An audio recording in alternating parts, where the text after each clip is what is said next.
এই বড় ইলিশ মাছটা একজন ভাইয়া আমাকে গিফট করেছে। ইলিশ মাছটার ওজন ছিল প্রায় 1200 গ্রাম। ভাইয়ারা আসলে নদীর অরিজিনাল মাছগুলি সেল করে থাকেন, নদীর বড় বড় মাছগুলি, আর পদ্মার রূপালী ইলিশ, বড় বড় রূপালী ইলিশ ওনারা সেল করে থাকেন। ওনাদের পেজের নাম হচ্ছে নাইটস ওয়ার্ল্ড। কিছুদিন আগে যে কোনো কারণে ভাইয়াদের সাথে পরিচিত হওয়ার সুবাদে ভাইয়েরা এই বড় মাছটা আমাকে গিফট করেছে। আমি তো মাছটা পেয়ে মহা খুশি।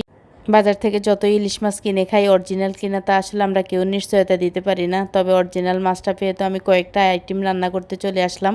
মাছের পিসগুলি দিয়ে আমি সরষে ইলিশ করে ফেললাম, আর মাছের মাথা দিয়ে আমি কচুরলতি দিয়ে একটু ভুনা করলাম, কারণ এই খাবারগুলি আমার খুবই প্রিয় এবং খুবই পছন্দের। আর ভাবলাম মাওঘাটের লেজ ভর্তাটার অনেক সুনাম শুনলাম, যদিও কখনো গিয়ে খেতে পারি নাই, তাই আজকে ভাবলাম যে বাসায় আমি নিজেই মাওঘাটের ইলিশের লেজ ভর্তাটা করে ফেলব। সেই অনুযায়ী আমি মাছের লেজটাকে একদম পাতলা পাতলা করে কেটে তার মধ্যে হলুদ আর লবণ মাখিয়ে নিলাম। যদিও আমি নিজে গিয়ে কখনো মাওঘাটের এই লেজ ভর্তা খাই নাই বা আমার যাওয়া হয় নাই, তবে আমার ফ্যামিলির কিছু লোক মাওঘাটে গিয়ে মাওঘাটের এই লেজ ভর্তাটা উপভোগ করে আসছেন, তো আজকে তারাও খাবেন। তো আমি সবার মুখ থেকে মাওঘাটের ইলিশ মাছের ভর্তার বিবরণ শুনে আমি আমার মতো করে করতেছি। আমি একদম পাতলা করে কেটে মাছটা একটু মুচমুচা করে, বেশি মুচমুচা করি নাই অবশ্য, বেজে উঠিয়ে নিলাম। মাওঘাটে যেতে পারি নাই, কি হয়েছে, শখটা বাসায় মিটিয়ে ফেলবো, সেই অনুযায়ী আমি আজকের ভর্তাটা তৈরি করে নিচ্ছি। ভর্তা করার প্রক্রিয়াটা খুবই সিম্পল ছিল, জানি না এবার টেস্ট কীরকম হবে, যদিও যারা খেয়ে আসছে তারা বিচার করবে যে আসলে কীরকম টেস্ট হয়েছিল।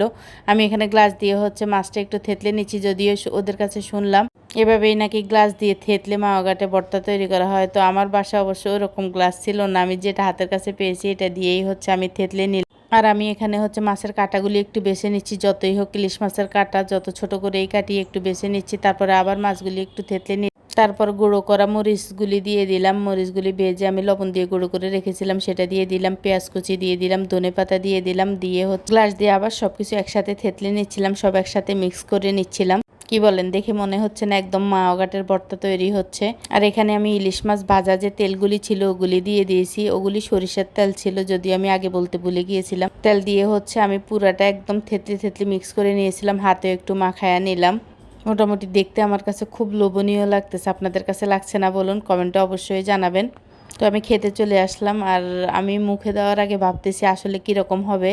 তো এখন খেয়ে দেখার পালা। আর যারা মাওঘাট থেকে খেয়ে আসছে তারা কমেন্ট করলো যে মাওঘাটে যে ভর্তাটা খেয়ে তার থেকে নাকি এটা বেশি মজা হয়েছে। শুনে তো আমি একদম আবেগ আপ্লুত হয়ে গেলাম যে এই প্রথম আমি এরকমভাবে মাওঘাটের লেজ ভর্তাটা করার চেষ্টা করেছি। তো ওদের কমেন্ট শুনে আমার ভালোই লাগলো, ওরা বললো যে অনেক ভালো হয়েছে, ওখান থেকেও বেশি ভালো হয়েছে। আসলে সত্যি কথা বলতে আমার কাছেও অনেক বেশি ভালো লেগেছে। তো আজকের ভিডিও এই পর্যন্তই, পরবর্তীতে অন্য কোনো ভিডিও নিয়ে চলে আসবো আপনাদের সামনে। সবাই ভালো থাকবেন, আসসালামু আলাইকুম।